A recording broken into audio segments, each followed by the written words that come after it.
Ce laser géant antimissile pourrait sauver la planète de la guerre. Avez-vous l'impression d'être l'un des figurants d'un film de science-fiction ? C'est ce que cette affirmation laisse penser. Connaissez-vous le dôme de fer, le système de défense antimissile israélien ?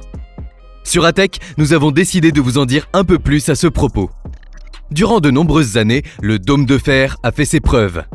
Cependant, aujourd'hui, cette prouesse technologique semble atteindre ses limites. C'est pour cette raison que l'Iron Beam voit le jour. Il sert de complément au dôme de fer dans le cadre de la défense israélienne. En effet, ce laser géant antimissile fait bel et bien partie de notre réalité. Il entraîne même une diminution des coûts de la défense anti-aérienne du pays. En outre, l'Iron Beam dispose de caractéristiques sensationnelles, mais surtout d'un système pointilleux. Malgré son faisceau particulièrement puissant, certaines failles persistent et lui font du tort. Les canons laser ont-ils vraiment leur place dans le monde réel ? L'Iron Dome, plus communément appelé dôme de fer, est le bouclier israélien de défense aérienne. Il est donc capable d'intercepter des roquettes, des obus, des missiles ou des drones non guidés. Mais comment peut bien fonctionner un tel système ? Ce dispositif de défense anti-aérienne a été développé par la société israélienne Rafael en collaboration avec les États-Unis. Ce programme a été lancé en 2007 dans le but d'intercepter les roquettes depuis le sud du Liban ou depuis la bande de Gaza. Les tests commencent en 2008. En 2011, une première batterie est installée près de Beersheva, une ville située à 40 km de la bande de Gaza. Depuis, Israël en a installé plus d'une dizaine, aux abords des villes les plus visées. Cela correspond à plus d'1 millier de missiles engagés. Le dôme de fer est capable de protéger une zone d'environ 150 km². Ce bouclier est composé de 3 éléments. Un radar tridimensionnel à balayage électronique, un système numérique de gestion de combat et une batterie mobile de lance-missiles intercepteurs. Le radar EL M2084 peut localiser des tirs dans un rayon de 4 à 70 km et suivre 200 cibles par minute. De plus, le système de combat Battle Management and Weapon Control est un programme informatique qui identifie le type de munition, calcule sa vitesse et sa trajectoire. Cela permet de définir de manière précise la cible visée et de ne détruire que les roquettes qui devraient tomber sur les zones habitées. Dès que l'alerte est envoyée par le radar et que les données sont transmises par le système informatique, le lance-missile active le mode combat. La batterie de 15 à 20 munitions est installée sur la plateforme d'un camion pour adopter la position la plus adaptée et pouvoir en changer rapidement. Par la suite, le lance-missile projette des intercepteurs Tamir équipés de capteurs électro-optiques afin de fixer l'objectif et d'intercepter la roquette en volant, tout simplement. Au fil du temps, le dôme de fer a su montrer son efficacité. Les autorités israéliennes affirment d'ailleurs que cette technologie a atteint un taux de réussite de 90%. Mais selon Jean-Loup Samohan, chercheur principal à l'Institut du Moyen-Orient de l'Université de Singapour, l'efficacité du dôme de fer serait très controversée. Mais que signifie exactement le taux d'interception annoncé par le gouvernement israélien ? Comme vous l'avez très certainement compris, le dôme de fer n'intercepte ou ne détruit que les roquettes considérées comme dangereuses pour les zones urbaines habitées. En effet, dans le cas où une roquette serait envoyée depuis Gaza, vers une zone non peuplée d'Israël, le dôme de fer ne serait pas activé. Il est donc compliqué d'affirmer que ce système soit efficace à 90%. De plus, en matière de finances, le maintien opérationnel du dôme de fer a un coût, et pas des moindres. En effet, un unique missile intercepteur Tamir coûte environ $50 000. À l'origine, le financement du dôme de fer était assuré par Israël. Mais en raison du coût élevé du système, le pays a été dans l'obligation de faire appel aux États-Unis. Ces derniers auraient contribué au projet à hauteur de $3 milliards. Le dôme de fer israélien est donc une prouesse technologique qui atteint néanmoins certaines limites. Pourtant, il a très longtemps fait la fierté du gouvernement israélien. Effectivement, il est le symbole de l'avance à la fois technologique et militaire de l'État hébreu sur ses voisins.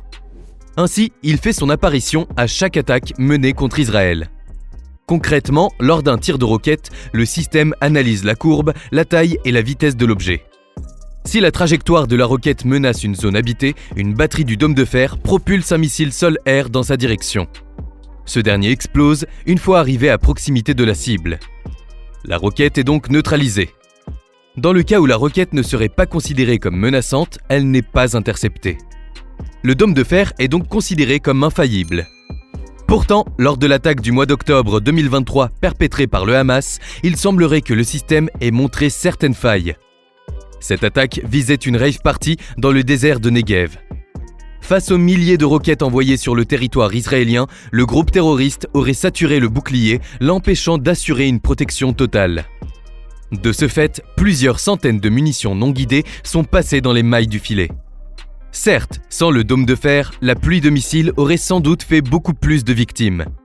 D'après le constructeur, le système est capable d'intercepter jusqu'à 200 missiles par minute.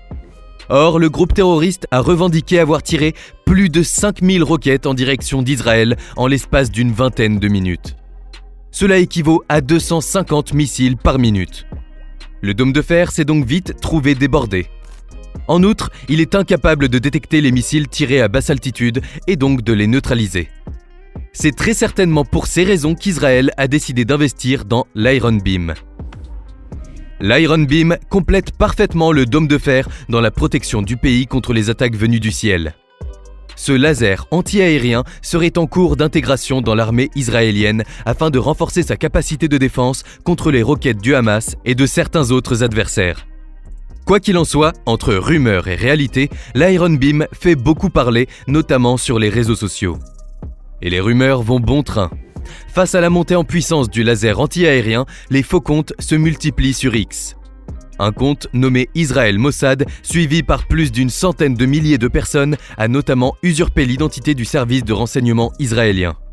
En effet, la vidéo publiée, montrant des soi-disant images de l'Iron Beam, serait en réalité issue d'Arma 3. Il est vrai que ce jeu vidéo de guerre du futur est particulièrement réaliste.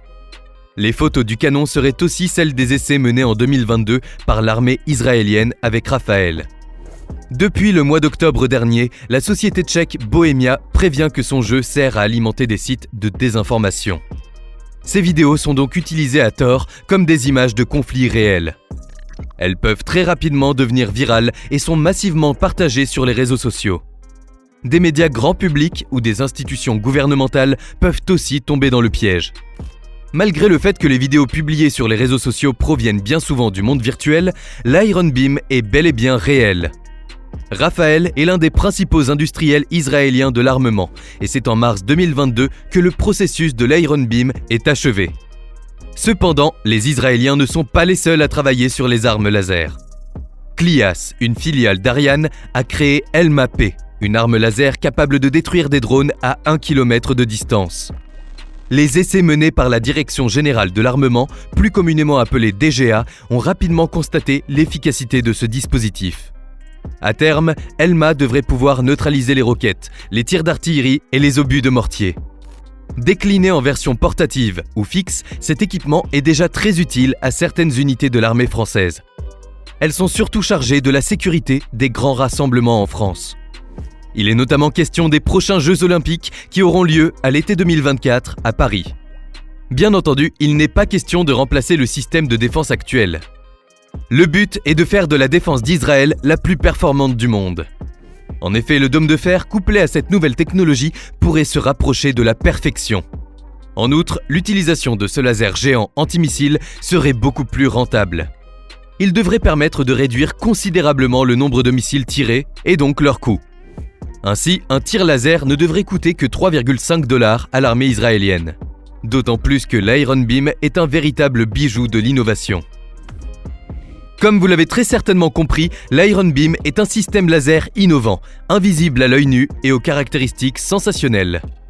L'objectif est donc d'abattre au laser les roquettes ratées par les missiles du dôme de fer. Dans la défense antimissile, tout va très vite. Cela nécessite une réaction presque en temps réel. Toutefois, il n'est pas question de remplacer les humains par des machines.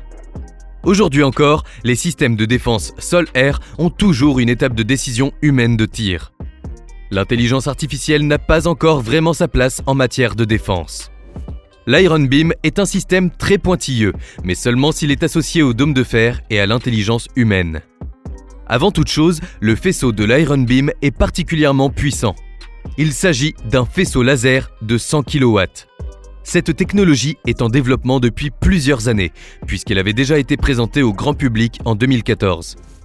Lors d'un test réalisé en 2021, l'Iron Beam avait été capable de détruire plusieurs drones dans un rayon limité à 1 km.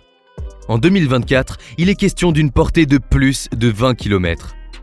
Certes, ce système est considéré comme une percée technologique majeure. En effet, les armes laser sont particulièrement adaptées aux conflits dits asymétriques.